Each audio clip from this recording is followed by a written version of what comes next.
हमारी आई के गहने दो, नहीं तो हम नहीं जाएंगे। हमारी आई के गहने दो, नहीं तो हम नहीं जाएंगे। हमारी आई के गहने दो, नहीं तो हम नहीं जाएंगे।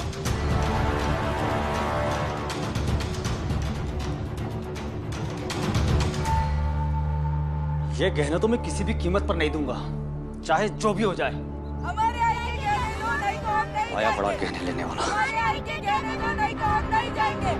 हमारी आई के गहने दो, नहीं तो हम नहीं जाएंगे। हमारी आई के गहने दो, नहीं तो हम नहीं जाएंगे। हमारी आई के गहने दो, नहीं तो हम नहीं जाएंगे। हमारी आई के गहने दो, नहीं तो हम नहीं जाएंगे। हमारी आई के गहने दो, नहीं तो हम नहीं जाएंगे। हमारी आई के गहने दो, नहीं तो हम नहीं जाएंगे। हमारी आई के गहने दो, नहीं तो हम नहीं जाएंगे। हमारी आई के गहने दो, नहीं तो हम नहीं जाएंगे। हमारी आई के गहने दो, नहीं तो हम नहीं जाएंगे। हमारी आई के चाय पी लीजिए। नहीं तो हम नहीं जाएंगे। और ये छोटी जात के एक बच्चे से इतना क्या परेशान होना? तुम ये सब पंचायत में मत पढ़ो, जाओ अपने और भी काम करो।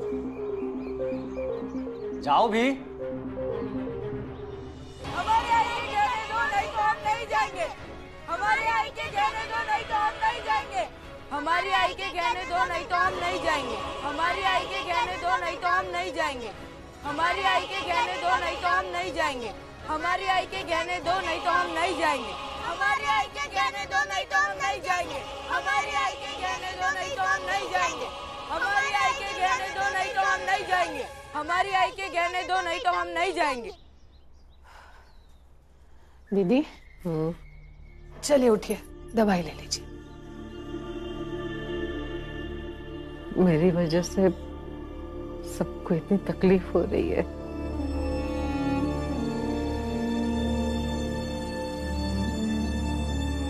चलिए दवाई पी लीजिए, उठिए। कितना खर्चा हो गया ना भाभी। इससे तो अच्छा मैं मर जाती तो किसी को इतनी परेशानी नहीं होती। ज्यादा दिमाग ना चलाओ।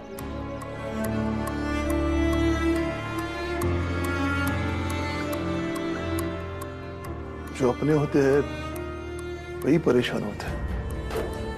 हाँ, ये बात ठीक है कि नई मुसीबत आने पर और नई परेशानियां उत्पन्न होती है, लेकिन परेशानियों से जूझना, लड़ना ही तो जीवन है। बाबा बाबा, भीम और आनंद भैया। अरे क्या बात है, बोलना जल्दी।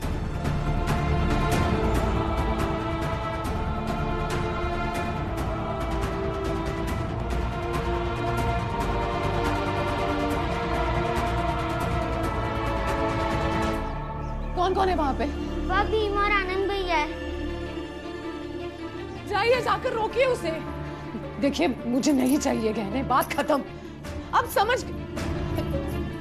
भीमा भाई, अरे वो जो कर रहा है उसे करने दो। लेकिन और बात सिर्फ तुम्हारे गहनों की नहीं, बल्कि बात तुम्हारे बेबसी का फायदा उठाने वाले उस व्यक्ति को यह बताने की है कि उसने जो किया वो अपराध किया है, और अपराध के खिलाफ लड़ने वाले के साथ हमें खड़ा रहना चाहिए, विरोध में नहीं। वो चाहे जो हो, अब चलिए ना। देखिए अब समझ क्यों नहीं रहे, वहां कुछ हो जाएगा तो। नहीं, इस मामले को उसे अकेले निपटने दो। हम आई बाबा जीवन भर उसके साथ नहीं रहेंगे, और जो लोग अकेले चलने की आदत नहीं डालते वो जीवन भर डरपोक रह जाते हैं।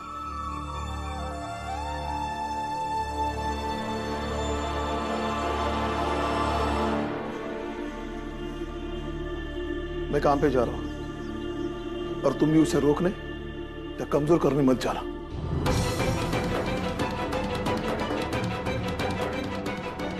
मीरा का ख्याल रखना।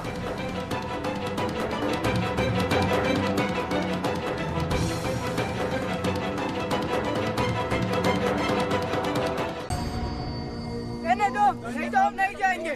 कहने दो, नहीं तो हम नहीं जाएंगे। महाराज, कहने दो। महाराज कुछ कीजिए। महाराज, महाराज मैं जहाँ जाता हूँ ये लोग मेरा पीछा कर रहे हैं और आसपास के लोगों से कह रहे हैं कि मैंने इसकी आई के गहने ले लिए। इनसे तंग आ गया हूँ महाराज मैं। क्रोध को त्यागो, और वैसे हमारा आज का विचार भी यही है इन लोगों की चीखों से स्वयं को परेशान मत करो। और ये तुम्हें कुछ हानि तो नहीं पहुंचा रहे? और हम हानि पहुंचाएंगे भी नहीं महाराज, क्योंकि हम आपकी तरह नहीं हैं।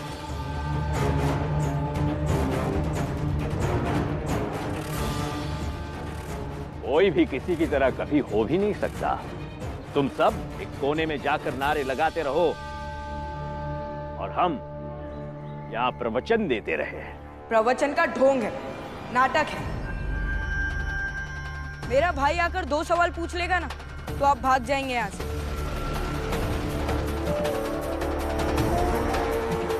आनंद,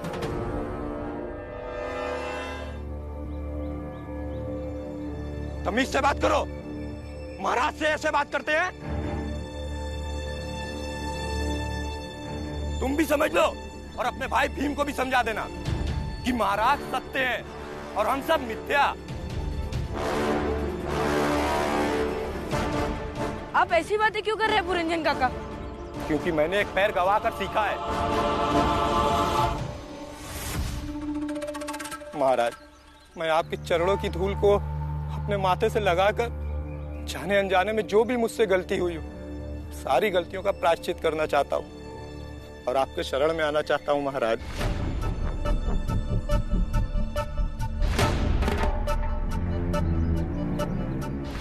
पुरंजन काका, आप कैसी बातें कर रहे हैं? बाबा के दोस्त होकर ऐसा बोल रहे हैं। कैसी दोस्ती? हमारी दोस्ती टूट चुकी है। तुम सब क्रांति करो, मुझे क्रांति नहीं करनी है। अति उत्तम, अति उत्तम। तुम शीघ्र ही आकर हमारे चरणों की धूल अपने माथे पर लगा लो। इसी क्षण ईश्वर तुम्हें माफ कर देगा। पुरंजन काका, नहीं, आप नहीं जाएंगे। छोड़ो मुझे। अब मैं वही करूंगा जो मेरी मर्जी होगी।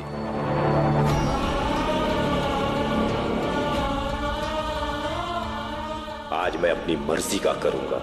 मार डालूंगा महाराज तुम्हें। आज तुम्हें कोई नहीं बचा सकता। अहिंसा की बात करने वाला राम जी और भीमराव भी नहीं।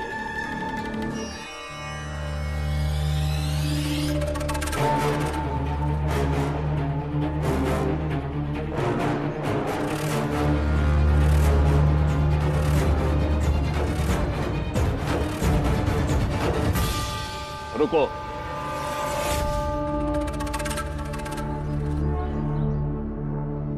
तुम सिर्फ हमारे दोषी या गुनहगार नहीं हो। ईश्वर तुम्हें तभी माफी देगा जब उसके बनाए हुए मनुष्यों से तुम माफी मांगोगे।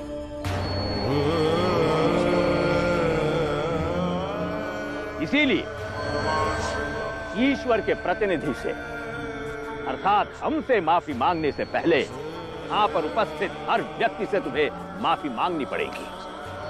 हाँ बिल्कुल, इसको हम सबसे माफी मांगनी चाहिए।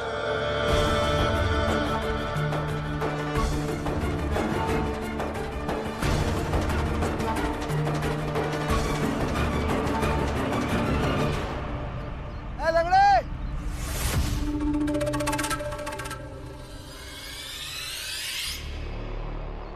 ए लंगड़ा पुरंजन, तू सबसे पहले ना मुझसे माफी मांग, क्योंकि मुझे देखकर ही ना तेरा खून सबसे ज्यादा उबलता है ना। मुझसे माफी मांग लेगा तो शांत हो जाएगा। वैसे भी प्रायश्चित के लिए माफी मांगना जरूरी होता है, समझा? तू बैठ जा घुटनों पे, मांग ले माफी। आज मैं इस महाराज को मार डालूंगा, इसके लिए चाहे जितने लोगों के पैर पड़ना पड़े। कहने दो, नहीं तो हम नहीं जाएंगे। कहने दो, नहीं तो हम नहीं जाएंगे। कहने दो, नहीं तो। आई, क्या हुआ आनंद भैया?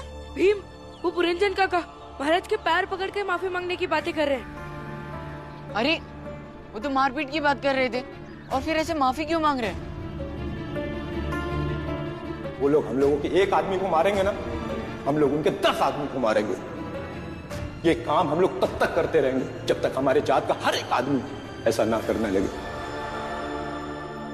मैं जाकर देखता हूँ। नहीं भीमा, अब आनंद तू यहाँ रहे बाला के साथ, मैं और भीमा जाके देखते हैं। चल। ये सब चले जाएंगे तो वहाँ कुछ भी हो सकता है, मुझे कुछ करना होगा। नहीं है, आप मत जाइए। आप यहीं रुकिए ना। क्या कर रहा है ये? मैं और भीम जा रहे हैं ना। पुरंजन काका ऐसे कैसे कर सकते? चल भीम। कहने दो, नहीं तो हम नहीं जाएंगे। कहने दो, नहीं तो हम नहीं जाएंगे। कहने दो, नहीं जाएंगे। कहने दो, नहीं तो हम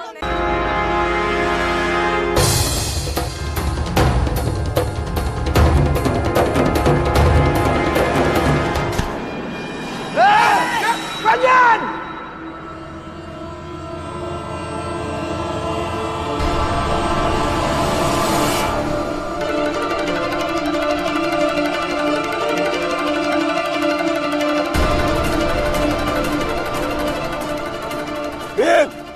हटा मेरे रास्ते से। आज मैं इस महाराज को नहीं छोड़ूंगा। नहीं काका, नहीं काका, काका किसी की जान से कोई समस्या खत्म नहीं होगी। कोई आगे नहीं आएगा। कोई आगे नहीं बढ़ेगा, लेकिन मैं आगे बढ़ूंगा। ये जो आप गलत कर रहे हैं उसे रोकने के लिए मैं आगे बढ़ूंगा। चाहे तो आप मुझे मार सकते हैं। वीर, तुम नहीं समझ रहे हो। ये लोग इतनी आसानी से नहीं मानेंगे। हमारे और तुम्हारे आग्रह करने से इन लोगों के हृदय में कोई परिवर्तन नहीं आएगा। सदियों से हम सब आग्रह ही करते आए। क्या मिला हम लोगों को? कुछ मिला? इन लोगों का अहम बहुत बड़ा है, और जिनका अहम बड़ा होता है उन्हें गुरूर बहुत होता है, और गुरूर को चकनाचूर करने का यही एक रास्ता है जो मैं करने जा रहा हूँ।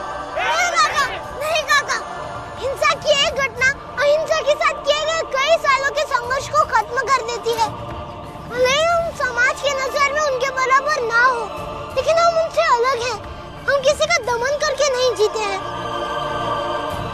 हमारा अस्तित्व आज भले ही साफ सफाई करने का हो, लेकिन हम लोग अपने अस्तित्व के लिए किसी दूसरे जात को प्रताड़ित नहीं करते हैं। मैं तुम्हारी तरह पढ़ा लिखा नहीं हूँ, इसलिए मुझे ना अपनी बातों के जाल में मत फंसाओ। मैं इस महाराज को काका, काका, मैं आपको सरलता से समझाता हूँ कि कुछ वक्त के लिए आप मान लीजिए कि मैं आपका बेटा ही हूँ, और क्या आपको पसंद आएगा कि आपका बेटा आपको किसी की जान लेते हुए देखे?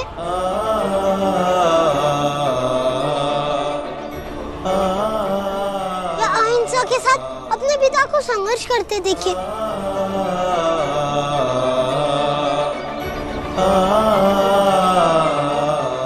भाई साहब,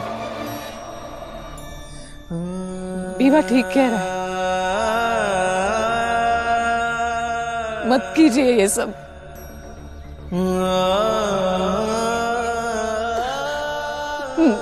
मत कीजिए।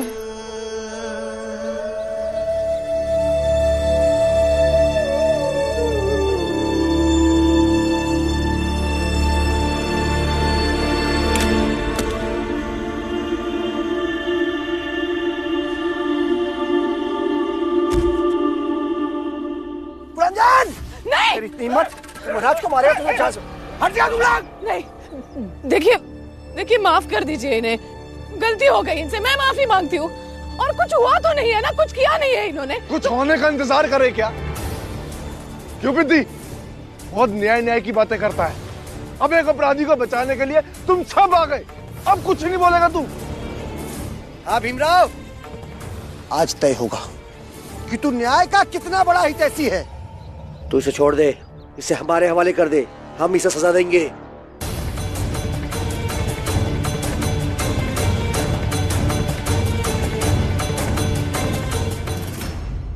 ठीक है, हम पुरंजन काका को आपके हवाले कर देंगे।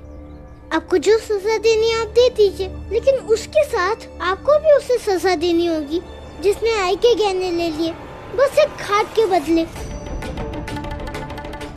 और उसे भी सजा देनी होगी जिसने पुरंजन काका को खाई में फेंक दिया, जिससे उनका एक पैर टूट गया। और उन्हें भी सजा देनी होगी जिन्होंने दामोदर को जान से मारने की कोशिश की थी।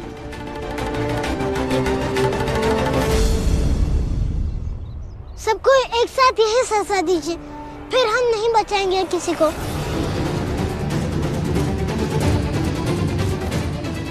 ये लड़का तो बहुत ही तेज निकला।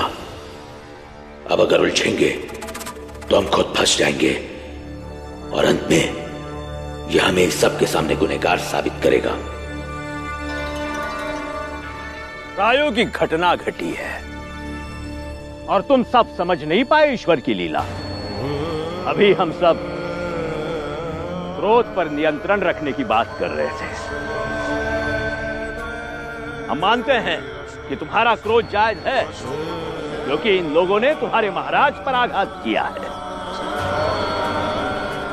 किंतु यह भी सच है जो ये भीमराव कह रहा है, और यह भी सच है कि जो तुम लोगों ने पुरंजन के साथ किया वो इन छोटी जाति वालों की प्रतिक्रिया थी। इसीलिए दोनों पक्ष के साथ तर्क है, और जहां दोनों तरफ तर्क होता है वहां क्षमा का कार्य बढ़ता है।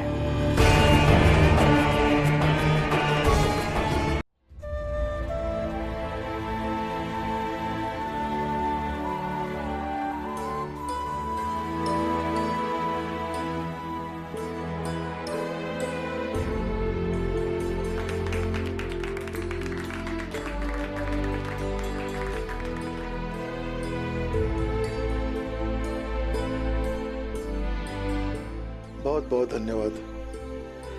जो साथ दिया ऐसे ही साथ देते रहिए।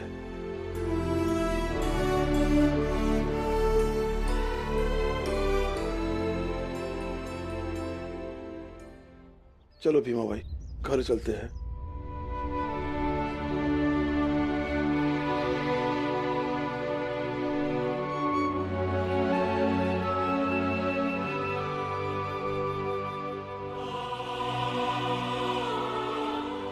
राम जी, मुझे भी माफ कर दो। मुझे हिंसा का रास्ता अख्तियार नहीं करना चाहिए था। चल।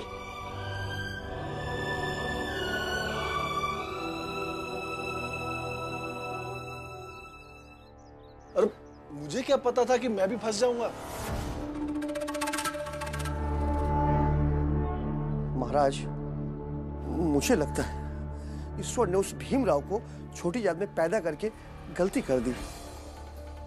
अरे छोटी जात के लोगों में इतना दिमाग कहाँ होता है महाराज। हाँ महाराज, पास पड़ोस में मेरी भी बहुत बेइज्जती हो गई है। लोग क्या कहेंगे कि मुझे एक छोटी जात के भीमराव ने हरा दिया। अब तुम सब बुद्धि नहीं लगाओगे तो और क्या होगा। अब मुझे ही कुछ करना होगा।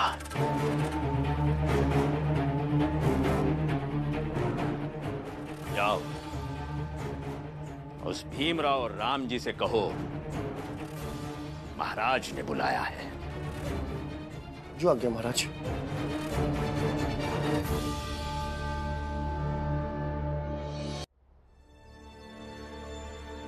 दीदी, अब कैसी तबीयत है आपकी? भाभी, वो सब छोड़, पहले ये बता वहां पर क्या हुआ? बुआ, भीम एक बार फिर से जंग जीत कर आया है और आई के गहने भी वापस लेकर आया है।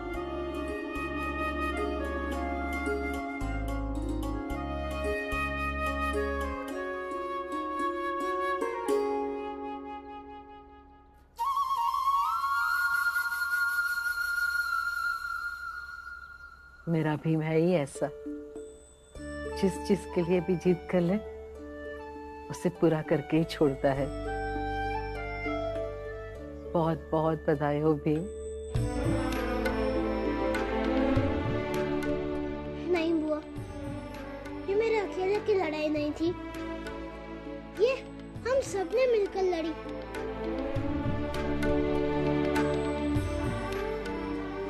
सबको बहुत बहुत बधाई हो। मंजुला, हाँ, मैं सबके लिए चाय बना कर लाती हूँ।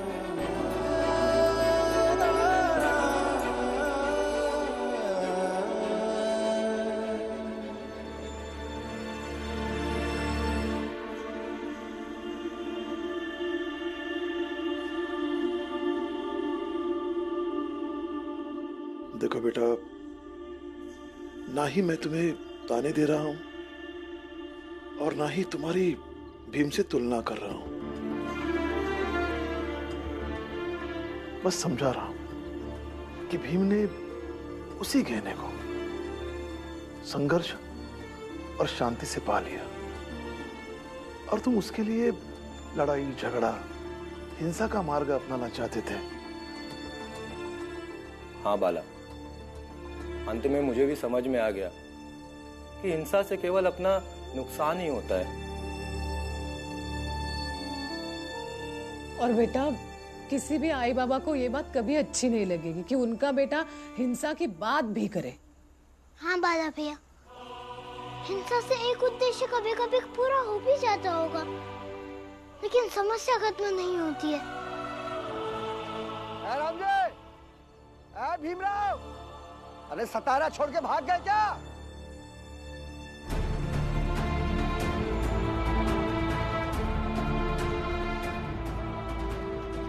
क्या हुआ? महाराज जी ने तुम बाप बेटा दोनों को बुलाया है।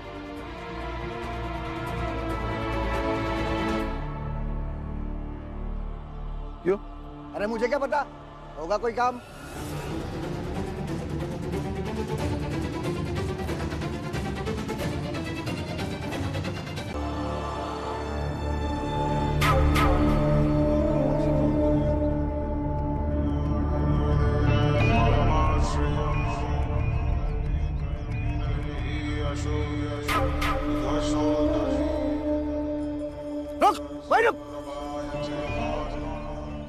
क्यों बुलाया आपने?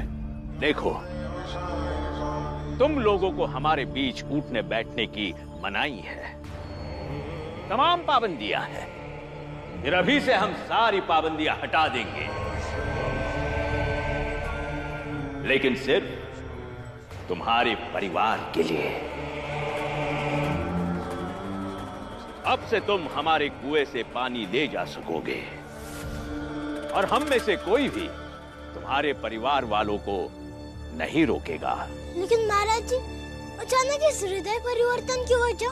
तुम छोटी जाति में पैदा हुए हो, ये तुम्हारी बदकिस्मती है। और ये भी संभव है कि शायद ईश्वर से गलती हुई हो, और इसीलिए हम सब ने ये सोचा कि तुम्हें एक विशेष दर्जा दे दे। और वैसे रहोगे तो तुम छोटी जाति के ही, किंतु अपनी जाति के अन्य लोगों से थोड़ा ऊंचे रहोगे। और हम में से कोई भी तुम्हारे जीवन में दखलंदाजी नहीं करेगा। महाराज जी, आपके कुएं में से पानी लेने और आप लोगों के बीच उठने बैठने की कोई जरूरत नहीं है मेरे परिवार को। और सवाल रहा हमें खास बनाने का, तो मेरे और मेरे बाबा की लड़ाई सिर्फ हम दोनों की नहीं है, बल्कि हमारे पूरे जात की लड़ाई है। जो हमारे साथ रात रात भर जगे रहते हैं, पूरा दिन खड़े रहते हैं, संघर्ष करते हैं, उन्हें हम धोखा दे दें। और महाराज जी, भीमराव ये नहीं कर सकता।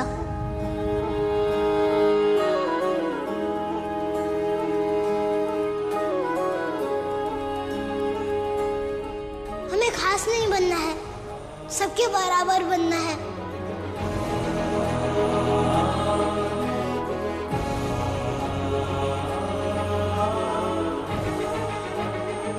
चलिए बाबा।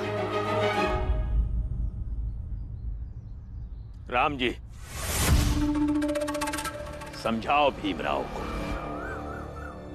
महाराज, आपको तो इसने समझा दिया, अब समझने समझाने के लिए बचा ही क्या है।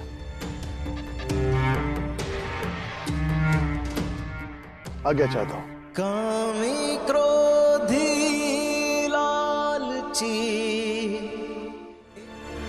बाला भाई, आई भीम और बाबा कहाँ हैं? वो सर्वज्ञ महाराज ने बुलाया था ना उन्हें। पता नहीं, लेकिन अब तक तो आ जाने चाहिए थे।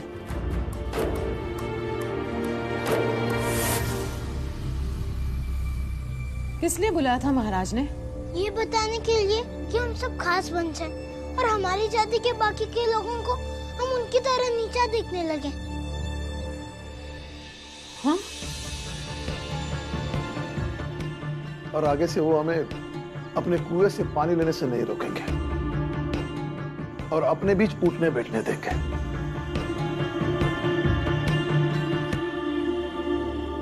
फिर तुमने क्या कहा राम जी? मैं कुछ कहता, इससे पहले भीम ने ही कह दिया। महाराज जी, आपके कुएं में से पानी लेने और आप लोगों के बीच उठने बैठने की कोई जरूरत नहीं है मेरे परिवार को। हमें खास नहीं, हमें बराबर बनना है।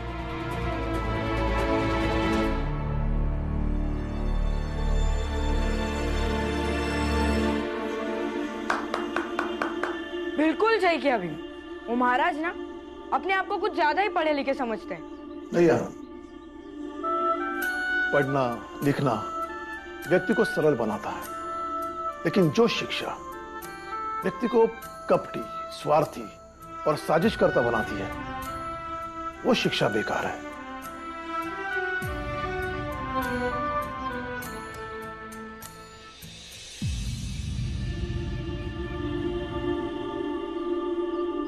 बीवा, मैं तुझे हमेशा रोकती रहती हूँ ना, लेकिन आज तेरी इसी संघर्ष की वजह से उन्होंने तुझे वहां बुलाया और कहा कि खास बन जाओ। लेकिन मुझे यकीन है कि एक दिन ऐसा आएगा कि इसी संघर्ष की वजह से वो लोग यहाँ आएंगे और कहेंगे कि हम सब एक हैं, कोई छोटा नहीं, कोई बड़ा नहीं।